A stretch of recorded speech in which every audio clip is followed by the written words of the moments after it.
Hello and welcome to Creature Club. It's a weekly podcast, for the most part, all about the monsters of Dungeons and Dragons. This is the second part of our Drow episode, so if you haven't listened to the first part, I'd say go back and listen to that first, because otherwise what we're saying might seem a bit strange.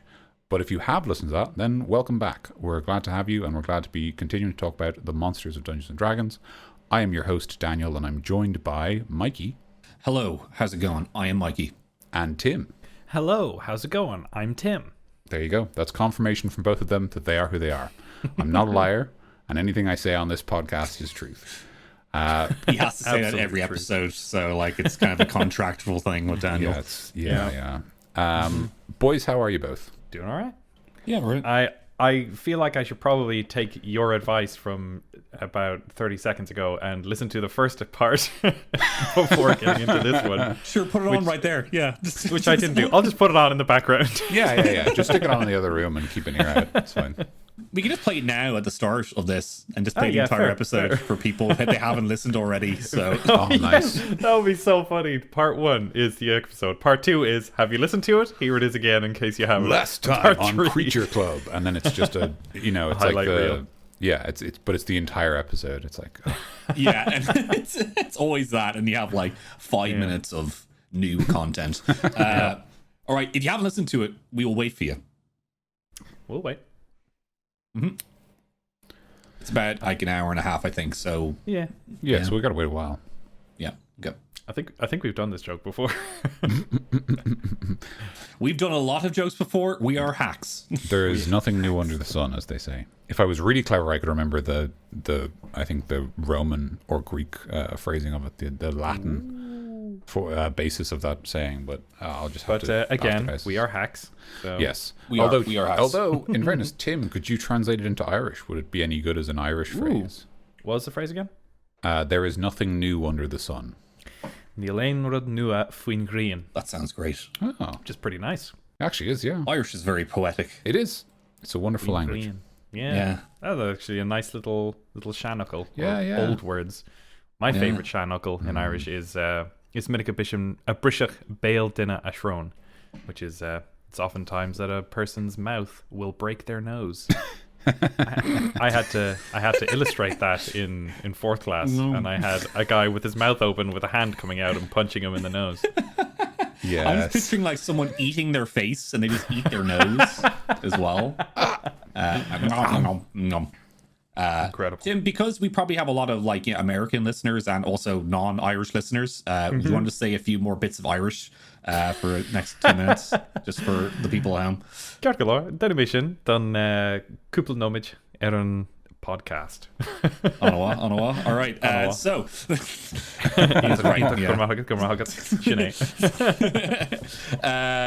excellent. So, we are going to be talking about the next 2 blocks on the Drow stat block, but we didn't have Tim last time. So, Tim, do you have anything that comes to your head about the Drow? The Drow, I mean, I don't know a huge amount about them, and most of what I found research-wise was that they are referenced in the Prose Edda, the Norse mythological kind of go-to book.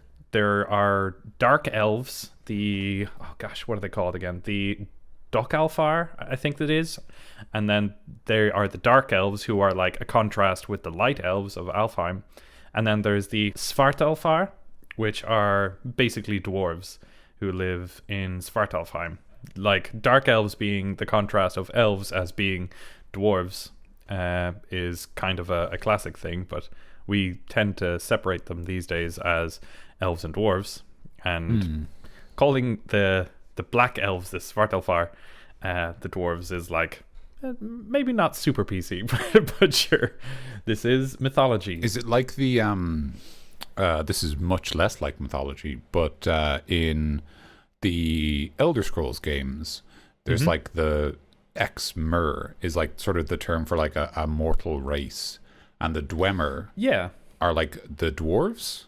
But the implication is that they aren't like sort of Tolkien's dwarves. They're kind of more like they were a species of elf, and they had their own interpretation of like their way of life, in the same way that like there's the Altmer and the Bosmer, and those are the wood elves and the dark elves in like sort of that setting.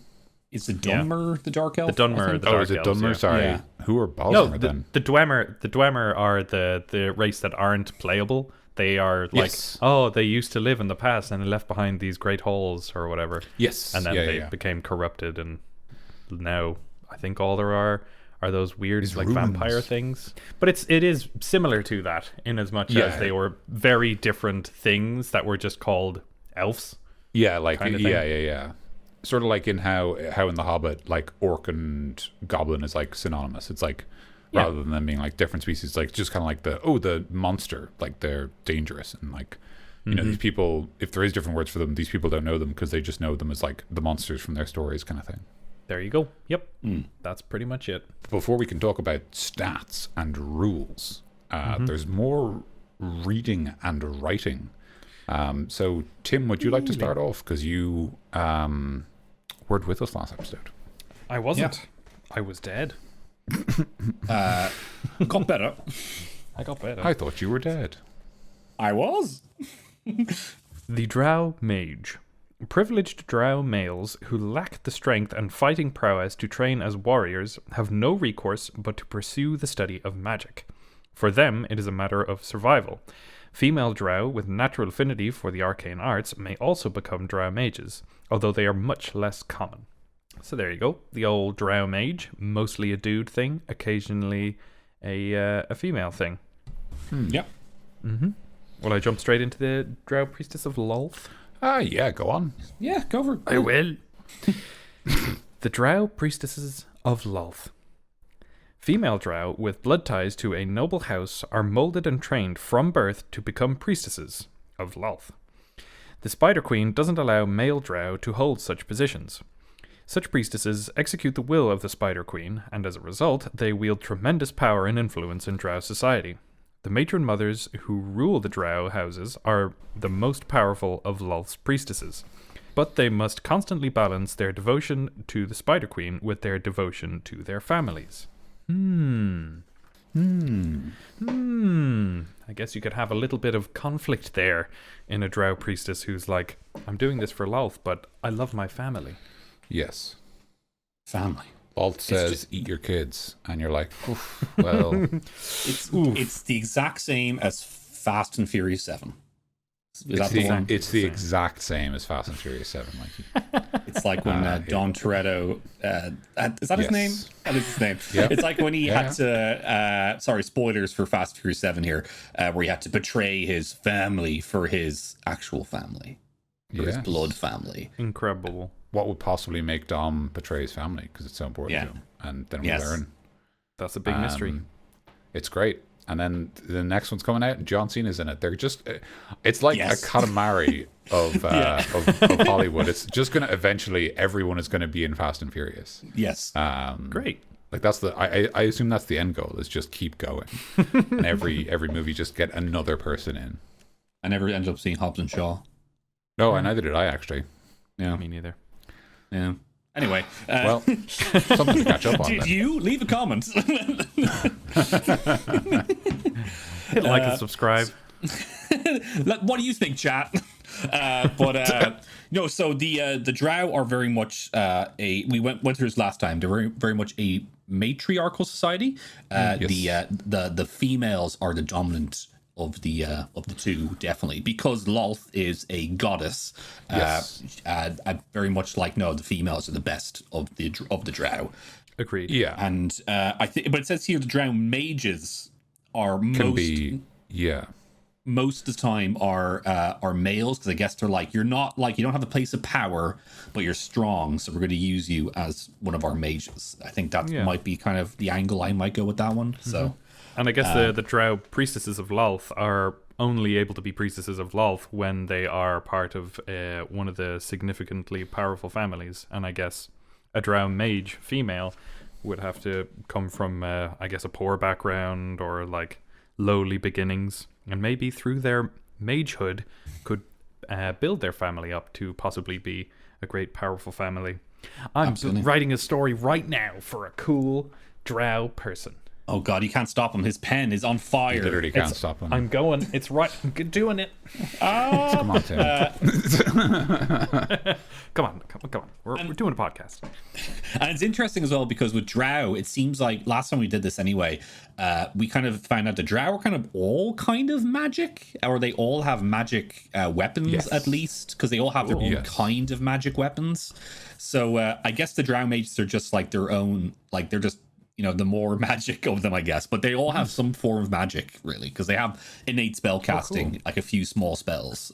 Yeah. And looking back on the previous stuff, their arms and armor, Drowcraft weapons made of adamantine, which is like, that's pretty basically magic by itself. Yes, absolutely. Yeah, exactly. It's like a supernaturally powerful material. Yeah, and then it's I think the suggestion in this setting is sort of, or at least in this rule book, is the idea that similar to previous editions where it's kind of infused with the darkness of the Underdark, and so if it's exposed to too much sunlight, it loses its power. Cool. Previous editions of the game had different kind of versions of the idea that Drow magic items weren't easy for a party to use, but the exact ruling was different from edition to edition. Originally, it was just like, well, they're made for elves, so if you're not an elf, you can't use them. And if you try to change them, there's like a 70% chance they just break because they're so finely crafted. And so it was obviously, and now it's just like, no, if it's out in the sun, it breaks. You just can't have it.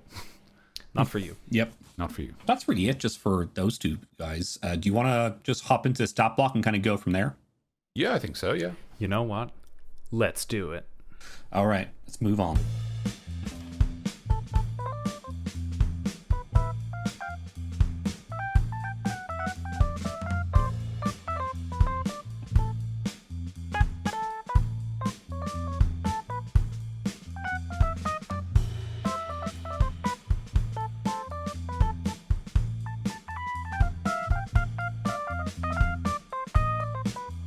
So let's start us off with the next page. Drow Mage, medium humanoid elf, neutral evil. Armor class 12, 15 with mage armor. Makes sense if they're a mage. Hit points 45 or 10d8. Speed 30 feet.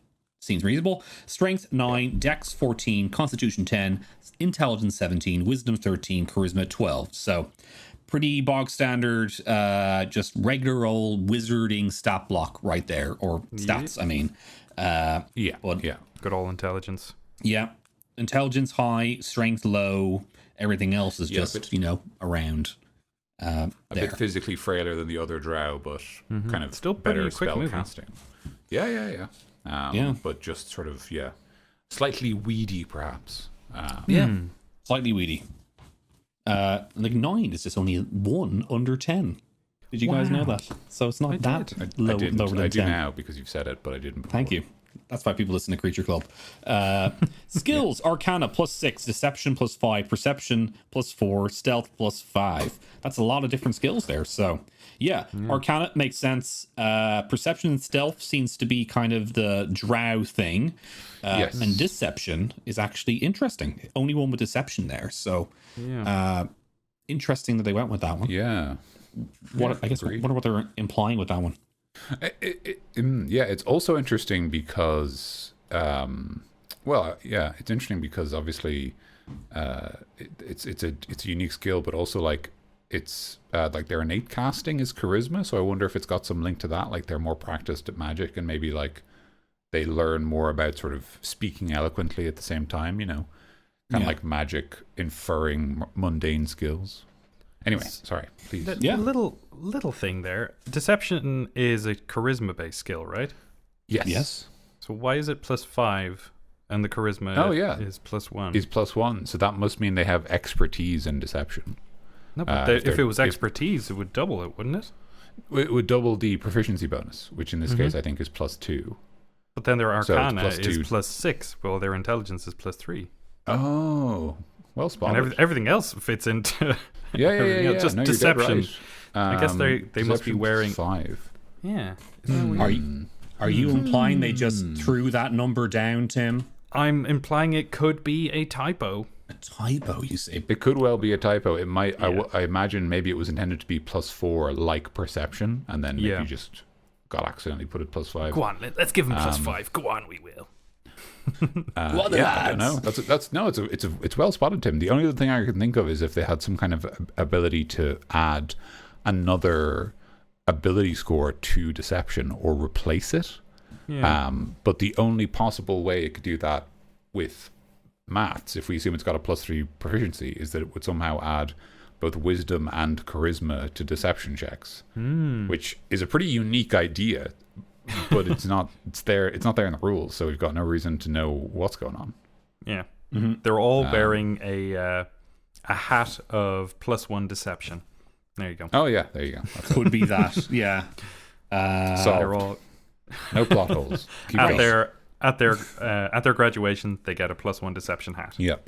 There you go. I'm definitely giving that to my players. A fake moustache of +1 deception. Perfect. A Groucho Marx mask. Yes. Yeah, it's not me. I'm deception. No, I'm a brow mage. Totally different. He has a big eyebrow. Yeah. That's like a fun little thing. The brow, where they're just elves, but they just have really big eyebrows. Really Massive big bushy eyebrows. That'd be great. That's silly, but I love it. Okay, That is senses. silly, but it is fun. No, you'll never get to senses, Mikey. We're going to keep talking over you. I'm just going to take my headphones off now. You guys can talk, all right? We have so much to say, Mikey. We have so much to say. Guys, please let me just do the episode. Yeah. Go on. Let him play, coach. All right, I'm just going to pause for a sec. All right. Senses, dark vision, 120 feet. Passive perception, 14. There we go. Makes sense. Languages, Elvish and Undercommon. Same as all the other Drow. Elvish is Elvish, Undercommon, and because it's the first time in this episode. And in case you are hopping in for the first time, which you shouldn't be, because, we did say at the start of the episode, listen to the other one. But anyway, Undercommon is basically common, but for the Underdark. So, makes sense. Yeah. Challenge rating, 7 or 2,900 XP. Is that correct? Wow. It is correct. Yes, It is. by my other resources I have here. So there you go. 4 level 7 characters should be able to take out, be able to fight this Drow mage fine, according to the weird rules that we have been given and that we're going by.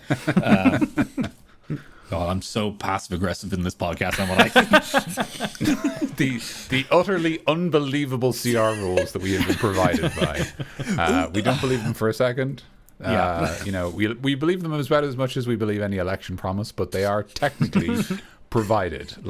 Yes. Okay, sorry. Fey Ancestry. The Drow has advantage on saving throws against being charmed and magic. Can't put the Drow to sleep. Regular old elf thing going on there. All the elves have that. Even if they are a Drow or not, all elves have that. That's a good one to have. Innate spellcasting. The Drow innate spellcasting ability is Charisma. Spell save DC 12. It can innately cast the following spells requiring no material components. So that means they can just cast a spell. They don't need a wand. They don't need to do anything. They just cast it, and they just have the power to do that. So they have at will dancing lights and once a day, darkness, fairy fire, and levitate self only. So that's all the other Drow have that. That's their innate spells they have. Bar the classic Drow. Yeah, which can't levitate. Oh, interesting. I guess they have to level up a bit more to get levitate. So all Drow seem to just have have potential to cast all these spells. So yeah, that's cool. Innately. But of course they're a mage, so they have to have a bit more spells there. So regular spell casting. So this is not innate spell casting. This is just with a wand and with components and stuff. Spell casting, the Drow is a 10th level spellcaster. Its spellcasting abilities is intelligence, spell save DC 14, plus 6 to hit with spell attacks. The Drow can use the following wizard spells prepared. So it's a 10th level wizard, basically. And it has a bunch of spells. Shall we go through the spells for the folks at home? Let's do it.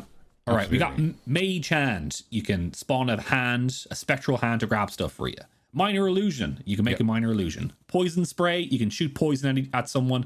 It does an attack. Ray of Frost. You can shoot frost at people. It does an attack. Mage Armor. That's what it says already. You can make... he has originally 12 armor class. You can make it into 15 armor class, basically. So gives him a bit more armor. Magic Missile. It's a good attack. You can shoot out an attack, but it never misses. Shield. It's a shield. You can block an attack. Witch Bolt. It's Witch another bolt? attack. Witch Bolt. Which bolt? Witch bolt? Bolt is the Witch Bolt. You fire 3 bolts at the enemy, and they have to pick one. It's like magical hands. Yes. That was always a Classic fun... shell game. Yes. That was always a fun thing to do at the table. If you're a DM, if your player is saying, I want to catch Witch Bolt, and then you say back to him, Witch Bolt. Or Witch Everybody Bolt? gets a good laugh. Everyone gets a good laugh, Witch and then you Bolt? say, your character's dead after that. Don't use Witch Bolt. It's a Unfortunately, terrible you spell. fail my riddle. Alter self. I'm guessing you alter yourself, and you assume a different form and other stuff. You can give yourself claws and teeth and shit. It's like Yeah. it's like a more kind of it's slightly different, but it's similar to. So it's like alter self lets you change yourself in the sense that it lets you give yourself claws, or it lets you give yourself like a swim speed. But you can also use it to change your appearance to adopt, to look like someone else, for example. It's a more robust disguise self. Yeah, exactly. Yeah, more going on, and I guess it's not an illusion. It's obviously transmutation because you literally transform. Yeah. But yes, it's definitely kind of it's like that, but it's got more stuff to it as well. Very good. Misty Step, you can teleport. Web, which I like giving him web because they are drow and they're spider folk. Yes. You conjure spider web basically, and you can do a bunch of stuff with that. Third level, you can fly. You can fly. Lightning bolt, you shoot lightning bolt. Strong attack. Fourth level, Ever's black tentacles. What does this one do? It basically creates a big zone of tentacles, and they just slap everybody in them. Nice. Get away from his zone of tentacles. And I think the tentacles like grapple people. So just like it's a big no zone basically. Gotcha. Greater invisibility. You can cast invisibility and uneven. That's just better invisibility then. Yeah, cool. Yeah, it's better because it doesn't. Normal invisibility ends if you attack someone or cast a spell, and that's not true for greater invisibility. That's it. So you can be invisible and just attack people. Okay. And cloud kill. You make a bad cloud that seems to poison you and do some damage to you. Yes, it kills everybody. Yeah. And that is the Drow Mage's spells. It has a lot of spells, a lot of, all-rounders. That's a good... If I had a wizard with those spells, they're pretty good spells. I like them. Mm-hmm. So Sunlight Sensitivity is the next thing it has. While in Sunlight, the Drow has disadvantage on attack rolls, as well as Wisdom Perception checks that rely on sight. Like the rest of the Drow, they are just not... They don't really like the sun a whole lot. So, yeah. So don't put them up there. Yes. Just fight in the Underdark or in a cave. Yes. Excellent. Great. So that's the abilities. Just fight in a cave. Actions. Do you guys... Yeah, just fight in a cave. Do you guys want to read out the actions? Do one of you guys want to do that? The first action is Staff. Melee weapon attack, +2 to hit. It's my friend Steph. Come on, man. Okay, +2 to hit. Reach 5 feet. One target. No, that's fine. I'm just disappointed by the staff attack. Hit 2 damage, which is 1d6 minus 1, or 3 damage, which is 1d8 minus 1, if used with 2 hands, plus 1d6 poison damage. Wow. That's right, motherfucker. Here it comes. Here comes the boom. What do you wish to do? 2 damage or 3 damage? I pick 3 damage. Okay. So then and then it has a slightly more interesting ability, Summon Demon. You can only do it once every day. I just love that where it's like you can bonk someone in the head with your staff. Yeah. Or you can summon a demon. Which do you do? Is the staff any good? Not really. Can I get a different staff? No. I can just summon a bunch of angels. Yeah. Or I could just pop a wheelie. So, Summon Demon. The Drow magically summons a Quasit or attempts to summon a Shadow Demon with a 50% chance of success. The summoned demon appears in an unoccupied space within 60 feet of its summoner, acts as an ally of its summoner, and can't summon other demons. It remains for 10 minutes until it or its summoner dies, or until its summoner dismisses it as an action. Okay. That's pretty reasonable. Yeah, I mean... The difference between Quasit and Shadow Demon is significant. Significant, yes. Yeah. And if you guys want to know what they do, listen to Creature Club, the Closet and the Shadow Demon episodes. Absolutely, yeah. Yes. But as a quick reminder, the Closet is like basically the demon version of the Imp.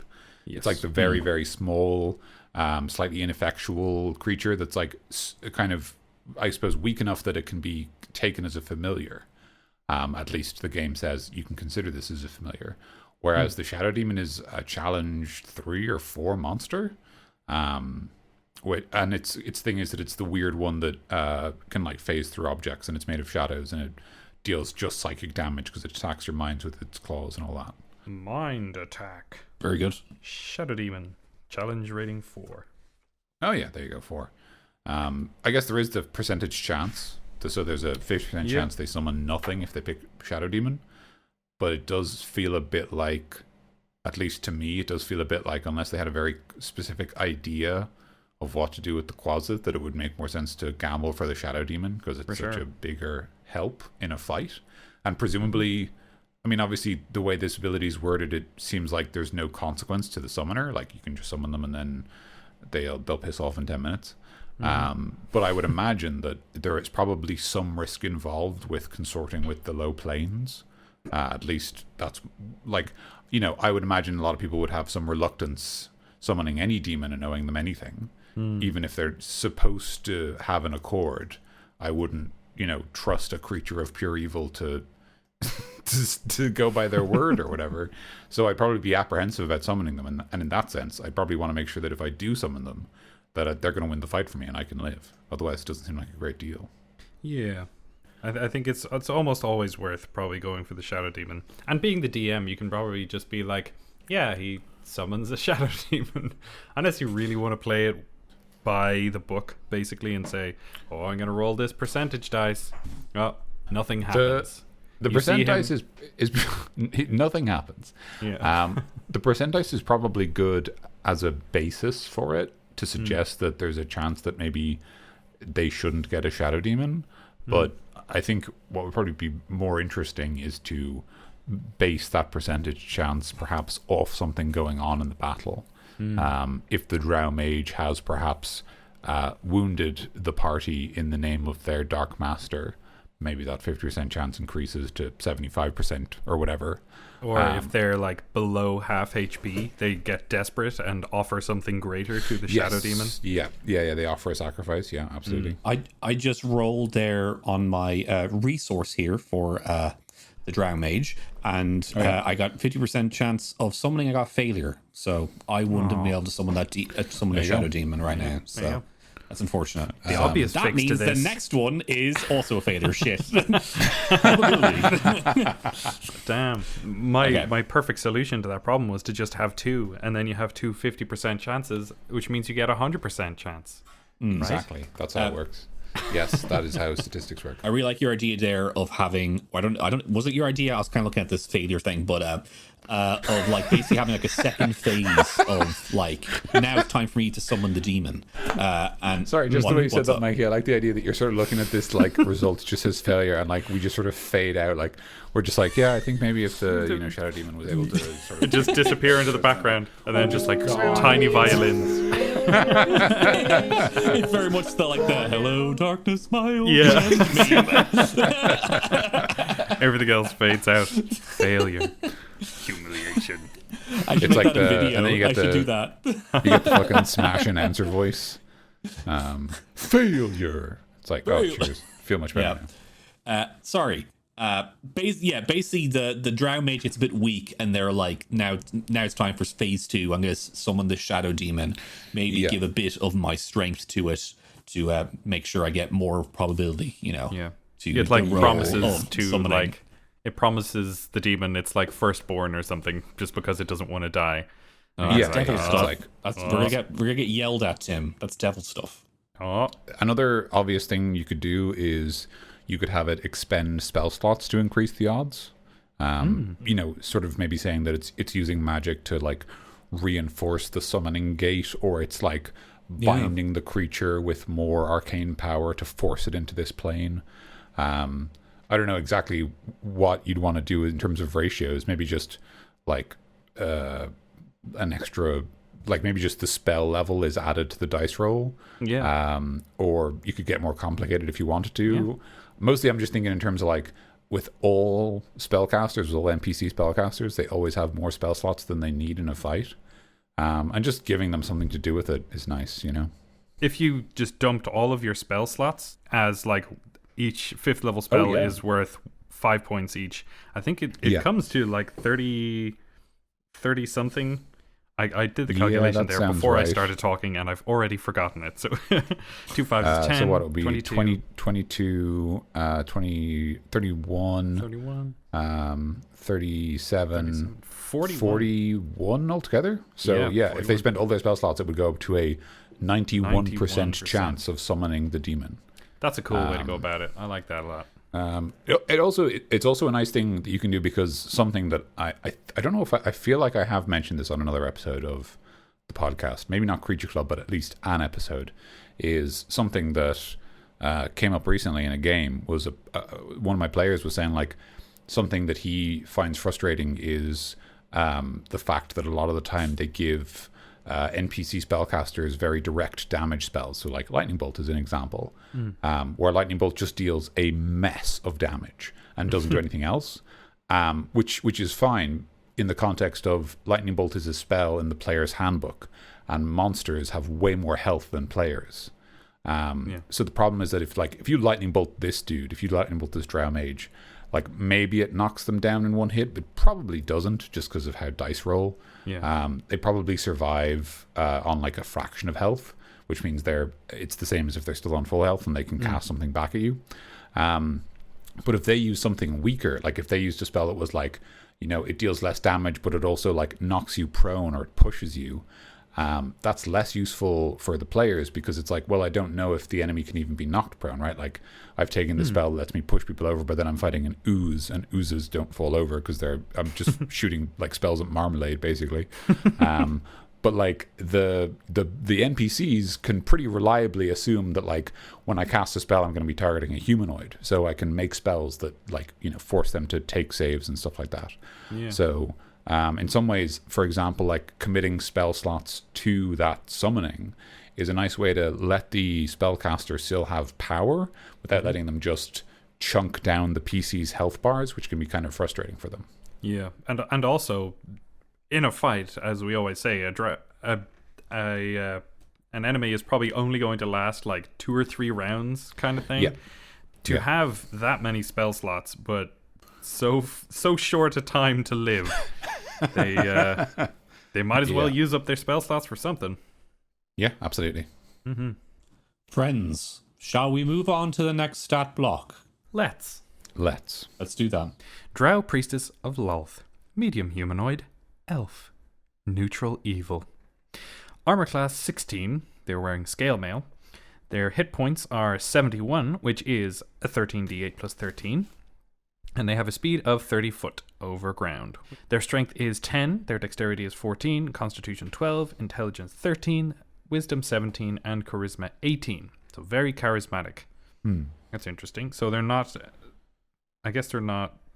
Yeah, their spellcasting ability is wisdom, so they're more like a druid. A priest, yeah. Yeah, that's kind of cool. Well, a cleric also uses... Oh, yeah, fair enough. Cleric uses wisdom as well. A priest... has the following cleric spells, so it's also kind of a cleric as well. Yeah, it is a cleric. I suppose it just has the high charisma because they're kind of, you know, they're figures of leadership in the community, is probably the idea. That's pretty cool.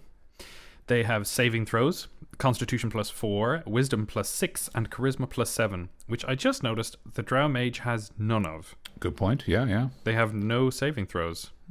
Okay. They do have no saving throws, yeah, so actually they're probably kind of... vulnerable to enemy spellcasters because of that. Yeah. Their skills, they have insight of plus 6, perception plus 6, religion plus 4, and stealth plus 5. So that's a nice little thing for them. They have religion. They don't. What don't they have? They don't have stealth. They do have stealth. They don't have the deception of the Drow Mage. Right, but they have the religion in its place. And they do also have a nice thing where they don't have deception, but they do have insight, and their insight modifier is higher than the mage's deception modifier. Yeah, which suggests that it would be difficult for them to lie to a priestess. it is interesting that they still have stealth. I feel like maybe they could do without it. It feels kind of weird that it's like I don't see a priestess as being a particularly stealthy figure. It seems like they probably have an entourage and like a kind of a like it just seems unusual. But I suppose it's fine. It's not a big deal or anything. It's just interesting. I just wanted to point it out. It's not a big deal. Why are you making a big deal? It's fine. They can do whatever they like. It's just it's just whatever. Fucking stupid is all. That's all. Senses. We have dark vision up to 120 feet. We have passive perception of 16. It speaks Elvish and Undercommon, just like the Drow Mage and the Elite Warriors and the Drow. And it is a challenge rating 8, which is worth 3,900 experience points. Nice. Which will get you a mini fridge from the shop. Oh, I'd love a mini fridge. I would too. Cheeky mini fridge. You can put all your cool drinks in there and crack it open while you're listening to Creature Club podcast on your computer or on your device. We're available on everything. Check us out, Creature Club Podcast. That'll be our first piece of merch that we can sell, the Creature Club mini fridge. It's a fridge, but also it's got a speaker, so you can just tell it to play Creature Club, and great. It doesn't play anything else. Yeah, it's like play everything else. Podcast, and then it starts playing Creature Club Podcast. Like, all right, play the Beatles, and like Failure, and like no, but I won't play that. It's got really aggressive DRM, so you can't play anything else. It's preloaded with every episode. And you have to player. You have to upload the new episodes of Creature Club, but it's really hard. You have to like go into like the back. Yeah, it's like a 7-step process. It's not worth it at all. You have to like crack it open and like pull out a little SSD and like. I can just picture like boxes behind me of mini fridges. Like, God, I can't sling these mini fridges, guys. I gotta keep moving mini fridges, please. Guys, who wants them? We're just gonna give them away at this point. Yeah, we just need to get them out of our lives. Made a huge mistake on the mini fridges. Yep. It has a couple of abilities, very similar, in fact, basically the same as the old Drow Mage. It has a Fey ancestry. The Drow has advantage on saving throws against being charmed, and magic can't put the Drow to sleep, so that's classic. It has an innate spell casting. The Drow's innate spell casting ability is a Charisma. Spell save DC 15. She can innately cast the following spells requiring no material opponents. At will. I have no material opponents. I can do all this. At will, it can cast Dancing Lights, and once per day, it can cast each of Darkness, Fairy Fire, and Levitate. Or I guess one of each. Nope, just one of those per day. Jesus Christ. One day each, yeah. One day each. And that's the same as all the other One day drows. each, everybody. One day more for revolution. Sorry. We will nip it in the butt. I think that's the word. That's the one. In it. You got it. Yeah. Perfect. Yeah. It has spell casting. The Drow is a 10th level spellcaster, just like the Drow Mage. Her spellcasting ability is Wisdom, spell save DC 14, plus 6 to hit with spell attacks. The Drow has the following cleric spells prepared. Okay, so it explicitly says cleric. Okay. I'll go to the spells real because I have them, the actual spells right in front of me. Cool. Tim, if you want me to do it. Guidance. You give someone a D4 and they can add it to D4 stuff. to your mates. That's it. Yeah, Cool. You give a D4 to your friend. Poison spray. You can you shoot poison at people and they have to do Constitution save and they take damage if they fail. And resistance. Before the spell ends, target tip roll D4 and add a number roll to a saving throw of its choice. Good stuff. Spare the dying. You can spare the dying if they are 0 hit points. Yeah, if they're dying, they're not. They're not. Thaumaturgy, it's like prestidigitation. It does a bunch of cool role-playing things.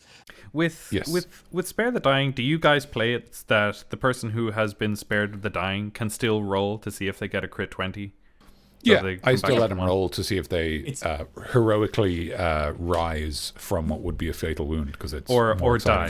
Because no, they can't die anymore. They can only roll and get back up. So it's all upside. When they become stable, like in any other way, I think I do that where it's like cool, just roll see to get a crit 20 so you can get up, and do the Undertaker thing. Yeah. Rise from the dead. Where you rise and do the stare. First level 4 slots. Animal friendship. You can become friends with animals. Cure wounds. You can cure wounds. Detect poison and disease. You can detect it. And you can identify any kind of poison, poisonous creature, or disease in each case. Ray of sickness. You can shoot some sickness at people. It's just a poisoning damage attack against their constitution. You can put them down with sickness. I was going to say. And I quite like... Nice one. I quite like those three together because you have the power to make people well with cure wounds and poison detect it and use that sickness against them as well. I like that. Incredible. Yeah. Lesser restoration. You can get rid of conditions like blinded, deaf, and paralyzed, and poisoned. Protection from poison. You can protect people from poison. That's what you got now. Web is the same as before. You can conjure up web. And once again, I like this. It's very thematic for Drow. Of course, they should be able to do web. I love it. Third level, 3 slots. Conjure animals, but you can only conjure 2 giant spiders. Which, once again, thematic for Drow. I like it. Why is it just called Conjure 2 Giant Spiders then? That's all it does. Great. And then be like, is that a spell that's in the book? Conjure 2 giant spiders? Conjure scorpions. Oh no. Conjure scorpions. Conjure 2 scorpions. Ooh, it's better. Shit. Dispel magic. You can it's like a wizard duel. They just keep doing that. Conjuring more animals. Conjure 3 spiders. Ooh. Oh, fuck. I'm going home. That's all I got. I don't have any more spell slots, so you win. Dispel magic, it stops a spell, a magical effect, and stuff like that. Fourth level, 3 slots. Divination. Things are getting a bit cool here. Trails. Yes.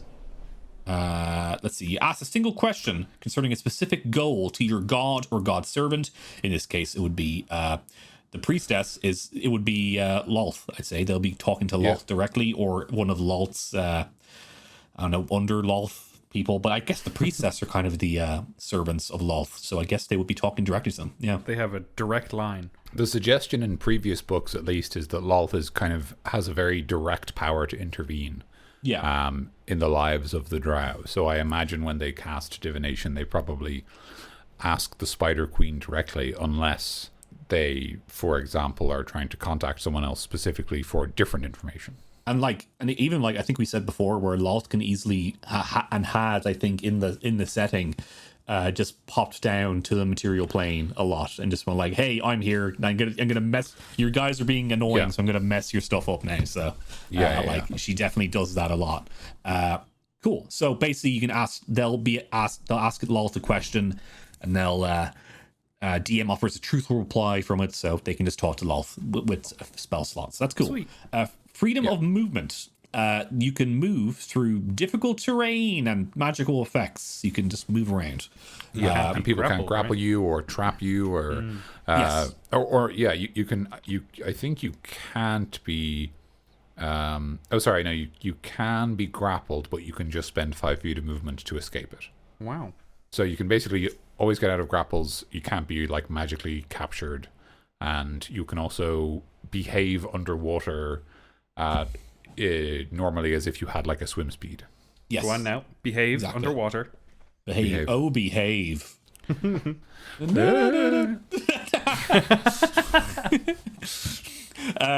Fifth level, 2 slots. Insect plague. You 20-foot radius sphere centered on a point you choose. You can make insects appear, and you do some damage. Constitution saving throw to see if they get away from that one. But it's 4d10 piercing damage. But it has to be 2 giant spiders.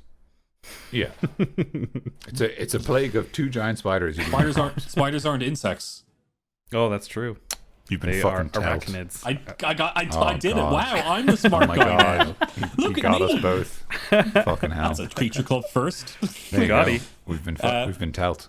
And mass cure wounds. Yep, it's cure wounds, but you can cast it on like a bunch of times on people. It's everyone in a zone rather than somebody you touch. Yes. And I think it's also more healing. But yeah, it's just a healing spell. Very good. Very good. Excellent. So that's the spells. A bunch of cleric spells there. They are basically a big cleric because they're a priestess. I'd say big cleric because for some reason I'm picturing them as driders, but they're not. They're just drow. But I picture them with a spider body. Maybe they can transform into a spider. Maybe you can throw that spell in there. That'll be fun. Ooh. into a spider hybrid. But also Driders are kind of like out, like they're kind of like Yeah, they're bad. they're bad, as in they're like, we don't like you, so we're going to make you into a Drider. That's your curse. And they actually said it. I said in the Drider episode, I was like, that's kind of weird because don't they love spiders? Yeah, like, it is weird.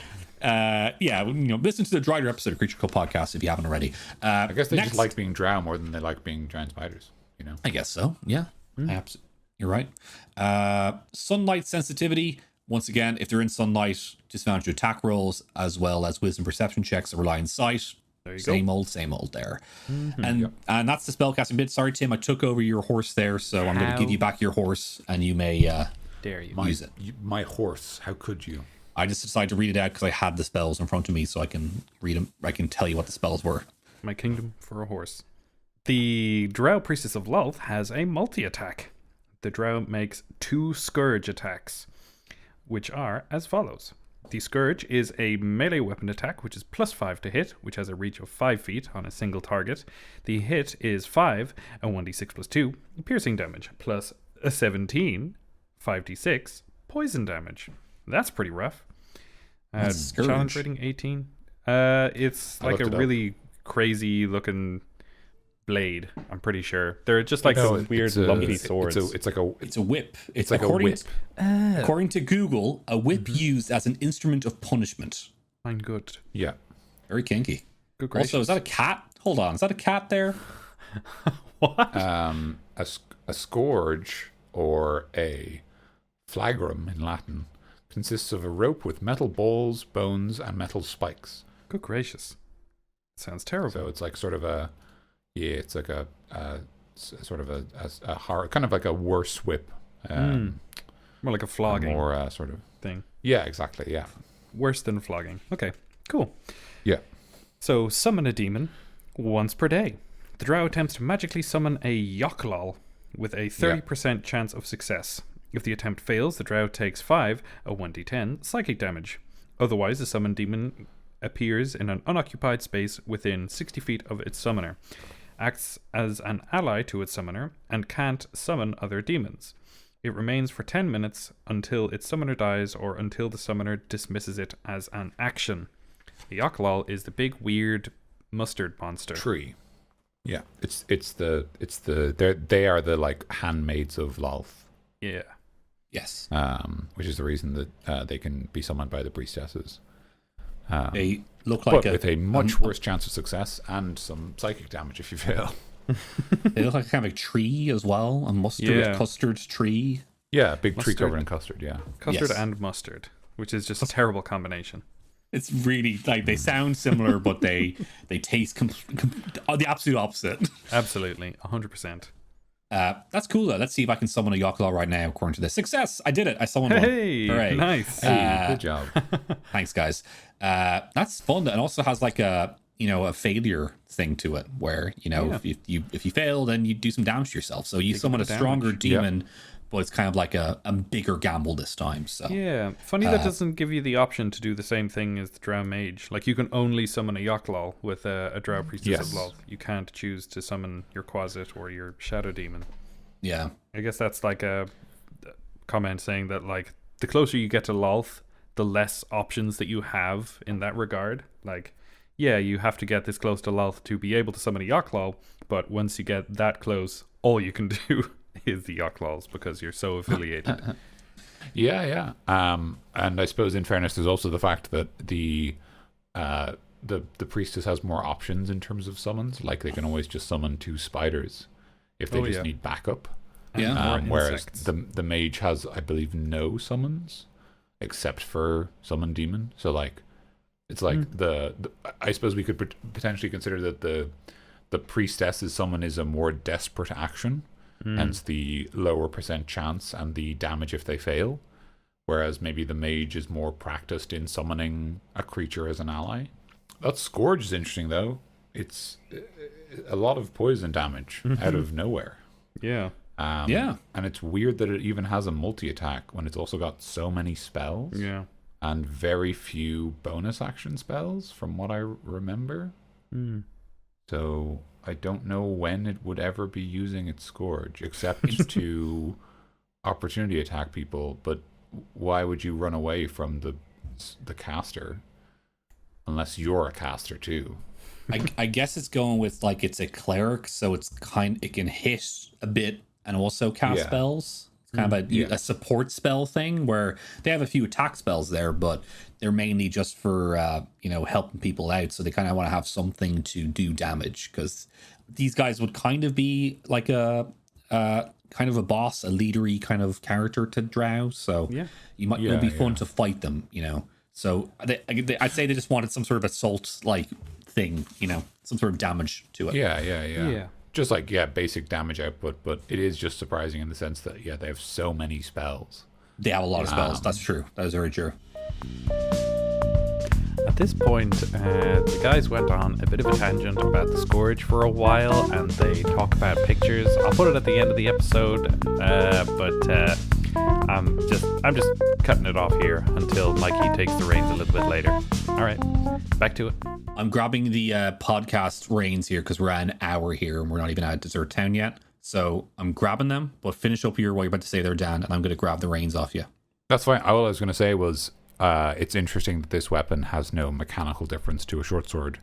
And I suppose that's fine from the narrative perspective. But in my head, when I think of a scourge, I would just kind of think of a whip and give it reach. And I wonder if that would actually be more interesting in terms of what it would let the priestess do in combat. That's all. Okay. Excellent. No problem then. All right. So first of all, the last thing there was variant Drow magic armor and weapons. Drow often wear magic armor and carry magic weapons that lose their enhancement bonuses permanently if they are exposed to sunlight for an hour or longer.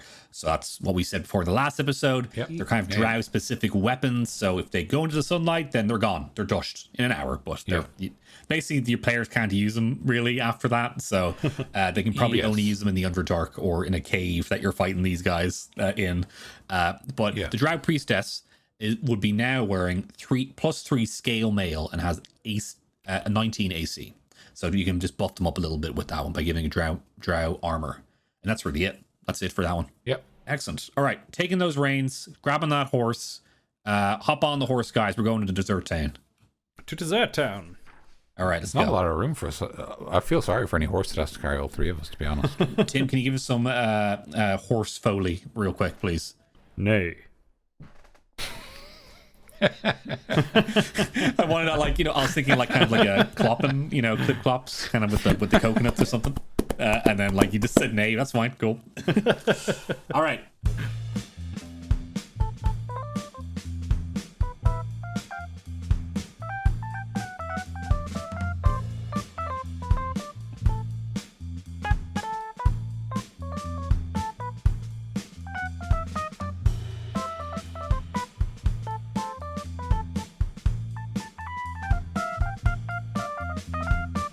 Welcome to the next... Hold on, let me just do this. Welcome to the next part of the show. I don't think that worked. No, it didn't. Whatever. You can just... I'll just sing it, though. That's fine. I forgot to do it. Welcome to the next part. There we go.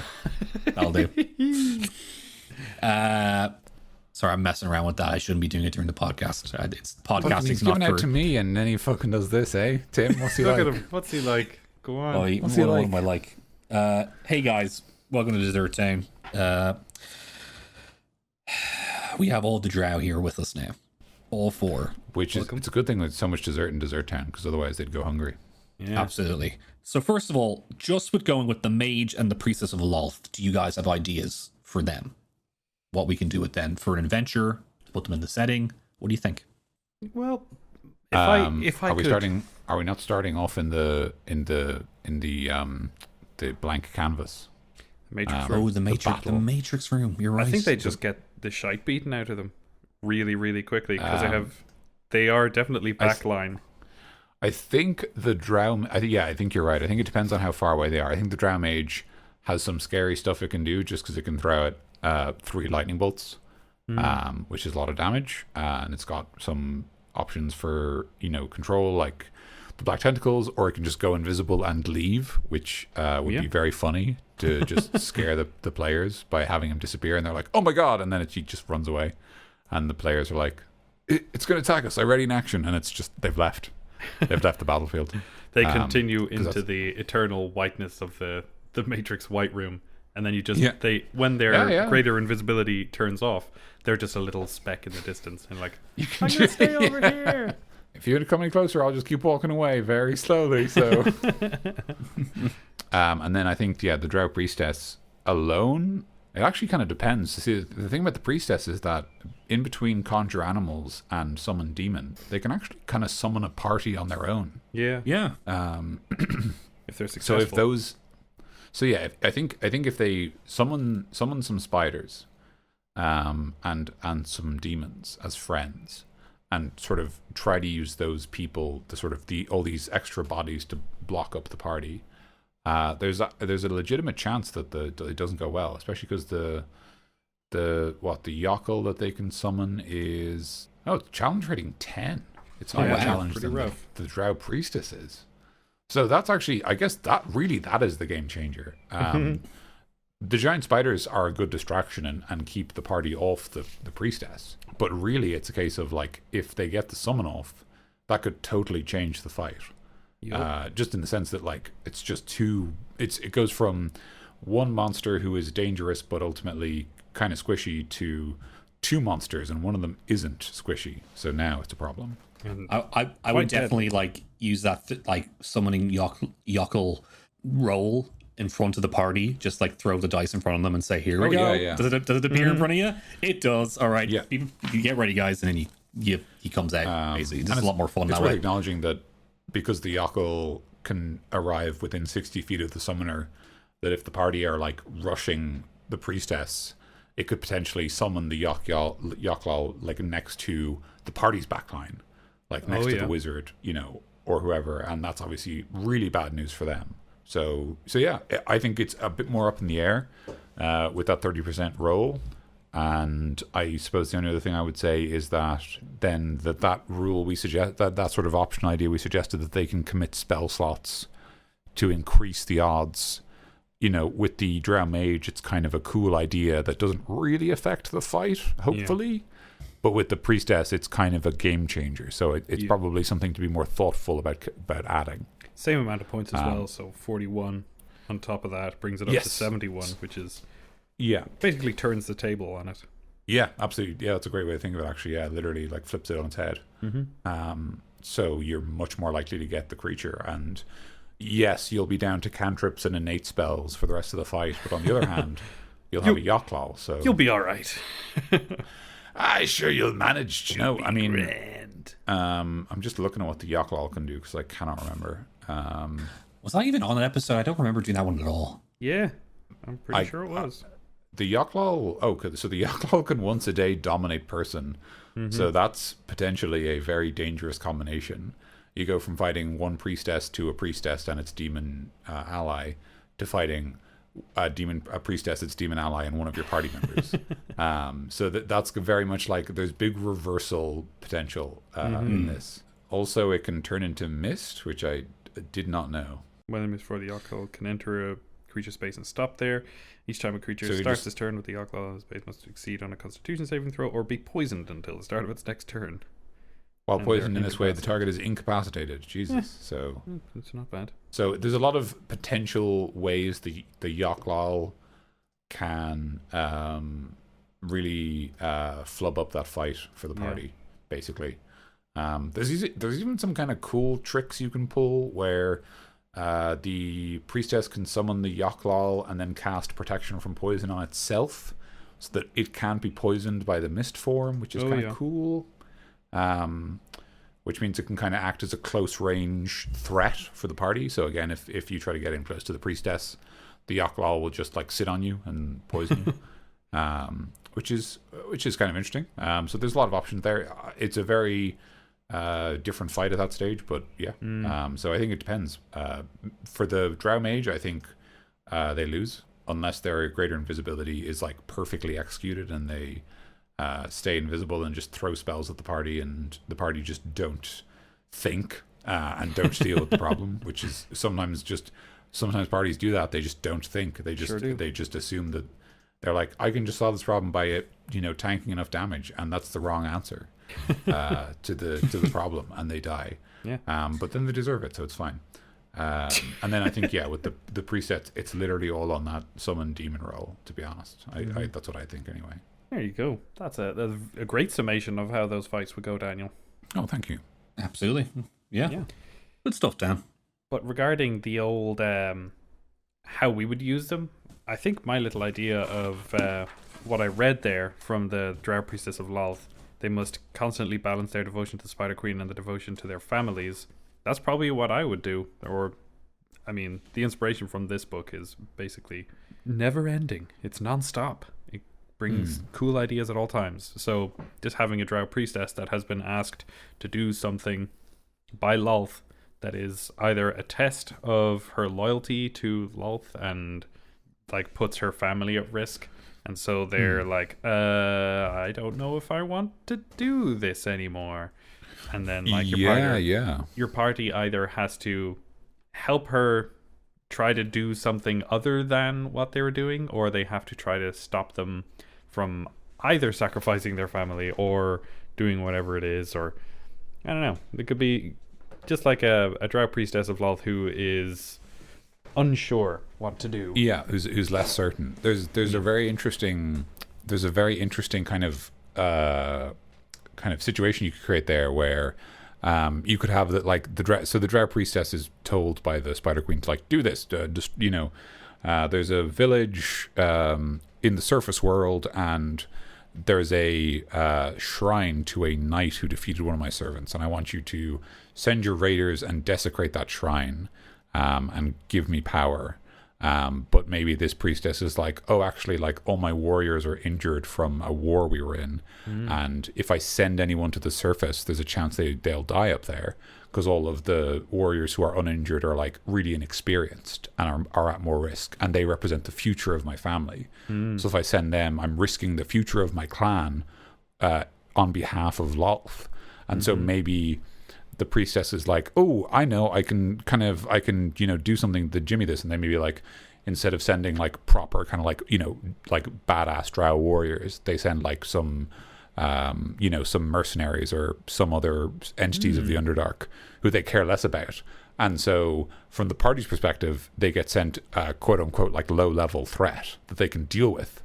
And as the party consistently foil this priestess, the priestess is like tested more and more by Lolth and kind of has to commit more and more resources to dealing with it, and every time the party foil it, and then they have to do it again.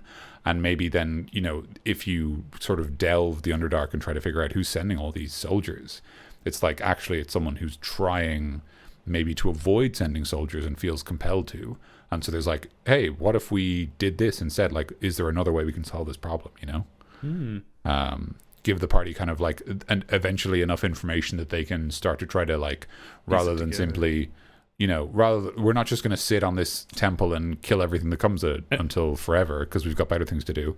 Let's actually creatively solve this problem. Like, what if we like hide the temple, or what if we do something so powerful that it like what if we undermine the myth of this person, or what if we just kill the priestess so that it's not a problem anymore, or like there's all these different solutions, and it's like, all right, well, like what do we do, and kind of like having this sort of straightforward like, oh, Drow raiders in the village lead into this kind of like more complex, like, oh, there's actually like, as a party, there's levers we can pull and push here, and like, we can manipulate this or make a deal with this priestess to potentially like, prevent this from going on because they don't want it, and come up with an alternative solution. And now we can use our words to solve our problems. Yeah, it's a cool kind of way for the DM and also the PCs to come up with something creative, because like the DM will do a little bit of research, consider some things, and then so will the PCs. They'll each come up with something cool, because the DM will just be throwing things at you potentially without you knowing exactly what the consequences are. But then you also have to do a little bit of investigating, and you just got to roll with that as a DM. See whatever they come across, and you can be like, I guess that's what happens. It's a cool creative exercise for both sides. Yes, exactly. What do you think, Mikey? All Sorry, spaced out there for a second.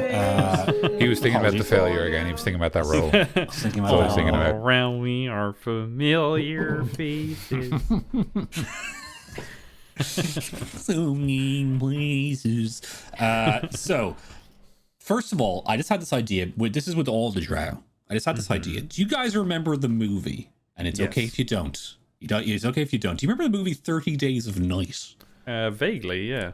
I don't think I ever saw it.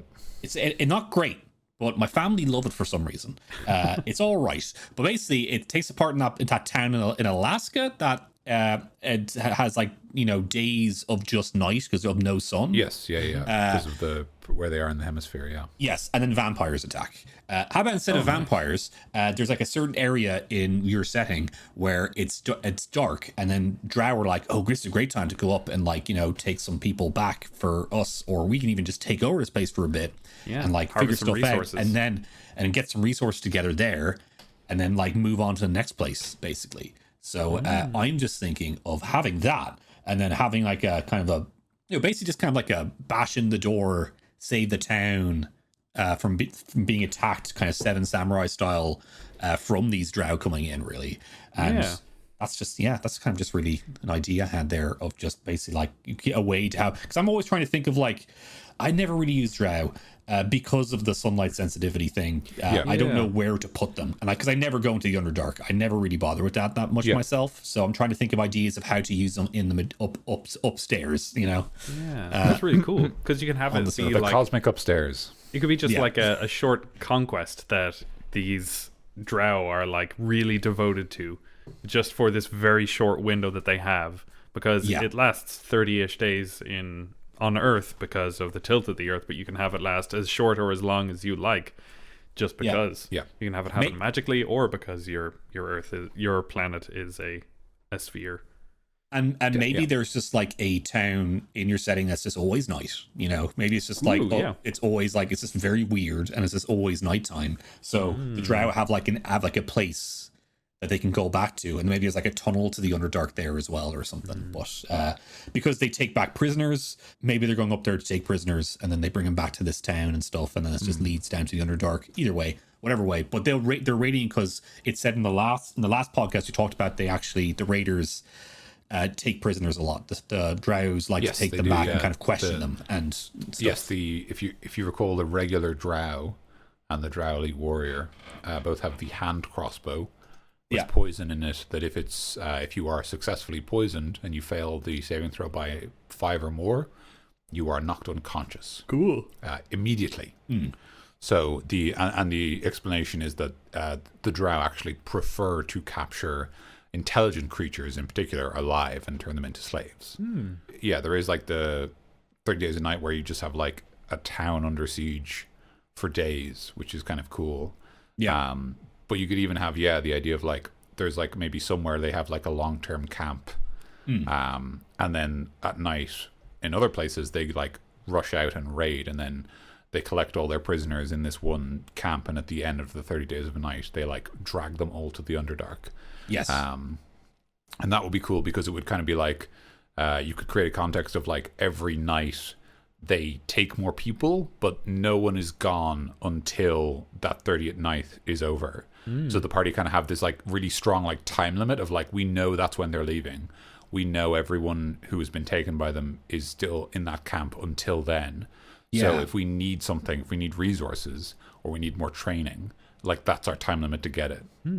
Which would be like, which is always nice when the players kind of know stuff like that, like when they have an idea of like, they have enough information that they can come up with a plan. And if they mess up, they can like, there's a way of like not messing up next time, basically. They can improve and get better and then fix it next time.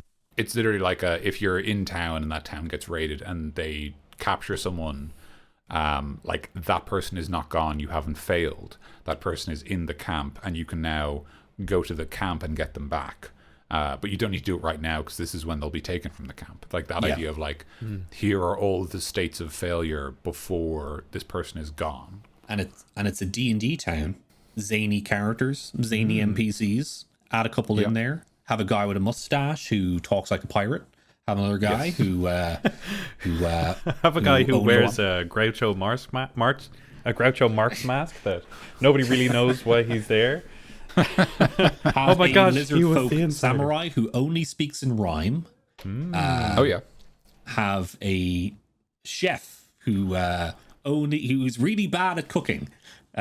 There's a few characters for you guys to use. The bartender is a dog, but nobody acknowledges it. Not a dog human, just a dog. A dog. A dog. Doesn't talk, just a dog. It's just Or a just dog. talk. You say And- speak. You say Fido speak, and they just bark, and then Yeah, because go. they're a dog. But Yeah. you they're just go, can I have a pint of bitter, please? And the dog barks and brings you a pint of bitter. yeah. Because Like, they what else work do you want? they work at the bar. Hey, God. well done, cheeky so and so. Thank you. Another idea for the precepts of Lolth. I think I remember in 4th edition, druids a version of their like change shape. I think one of them had like they can change into like loads of locusts basically. Ooh. And they can fly around as like a cloud of locusts, and they can form themselves again.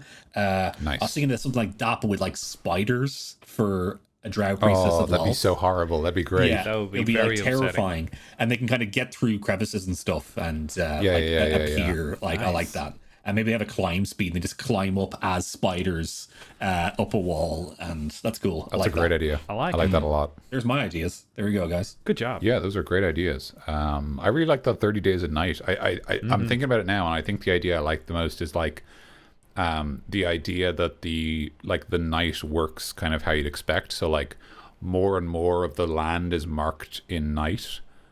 So like maybe it's a 30-day thing, right? So like the first 15 days, the darkness gets further and further out, and then after that it begins to recede. And like the drow move and retreat with it.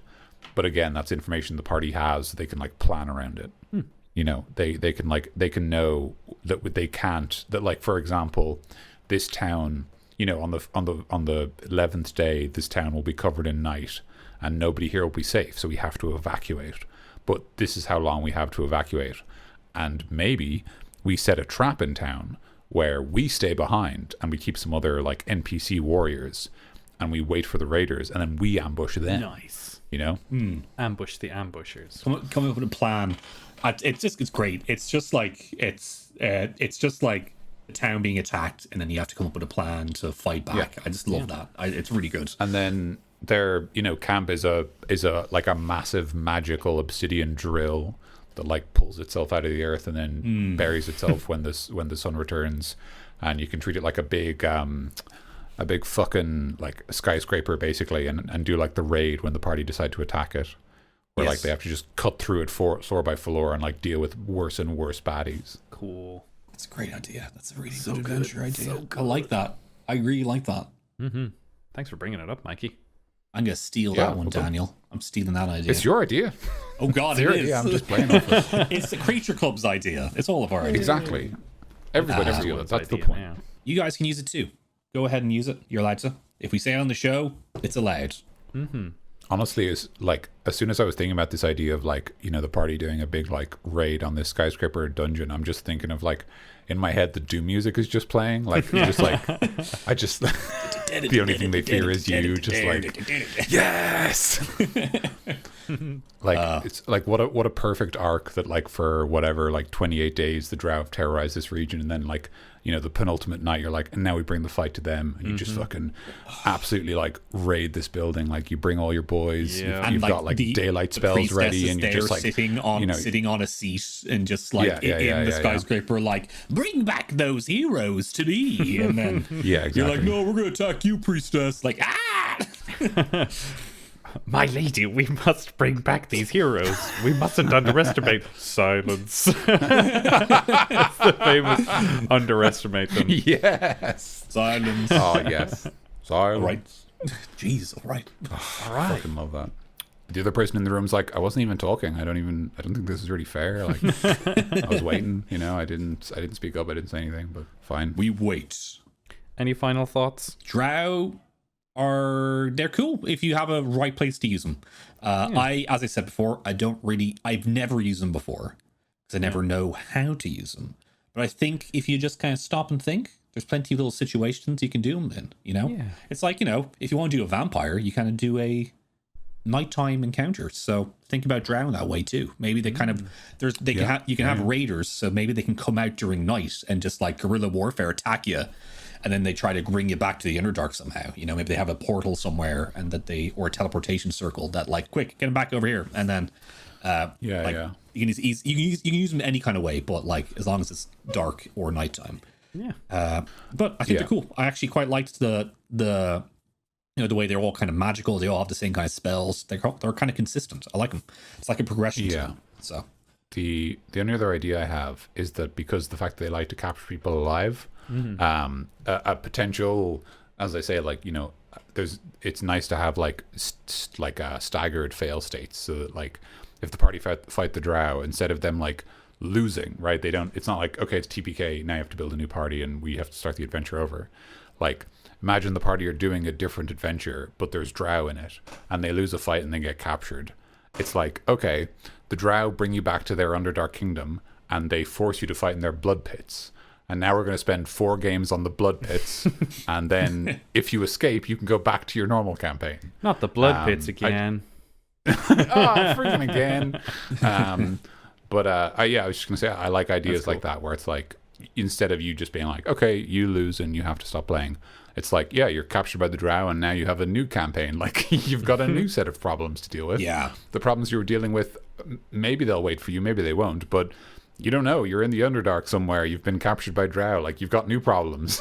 Yeah. Man, if you wanted to run your tower idea as just like a standalone, like, short campaign inside your campaign, you could have the raids from the Drow in the background of your game, just as like news all around, just like extra. They just like hear it in the streets, and if they grasp onto it, you can go and sort it out there. But how about for like the last day, the day of the raid, you have done so much cool stuff in the world since then that they're like, we're recruiting the best and the brightest and the strongest. We need you guys for this super fucking awesome raid on this incredible obsidian tower that is going to be gone tomorrow. We need you. Yeah. And are you a bad enough dude? Are you rad enough? Are you bad enough? That's cool though. That's a cool way of doing it, Tim. Right. And that's the last one. All right. That's all we're got. That's it. Cutting you off. Drow, they're cool. I like them. Looking at them now, I think I have a bit more. I have a appreciation for them. But let's leave it there, folks. Let's leave it with that one.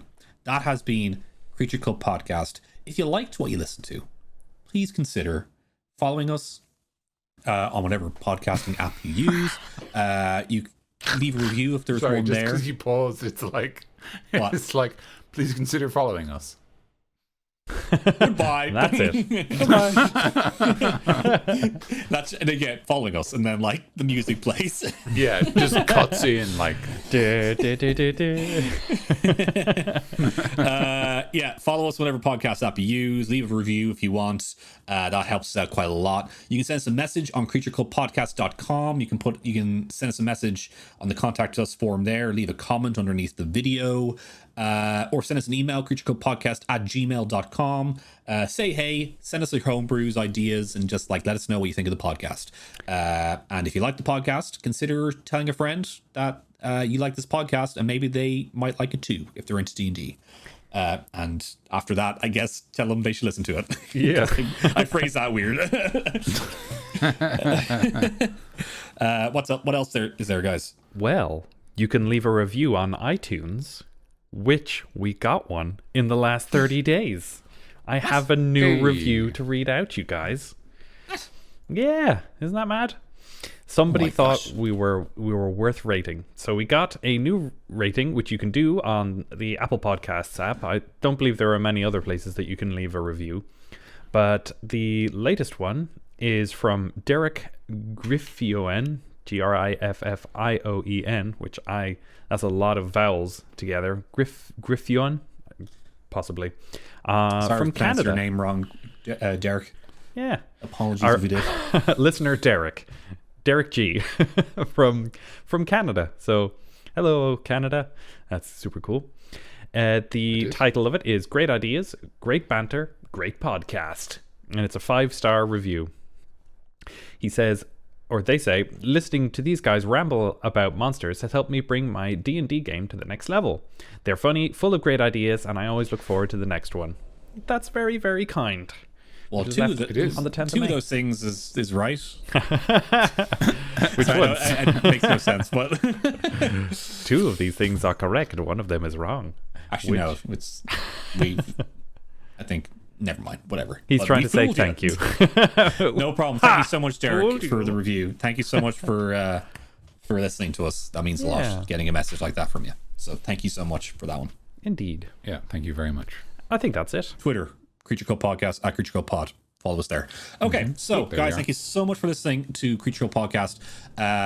Next time will be another episode about something. I have been Mikey. I have been Tim. And I've been Dan. Stay cool.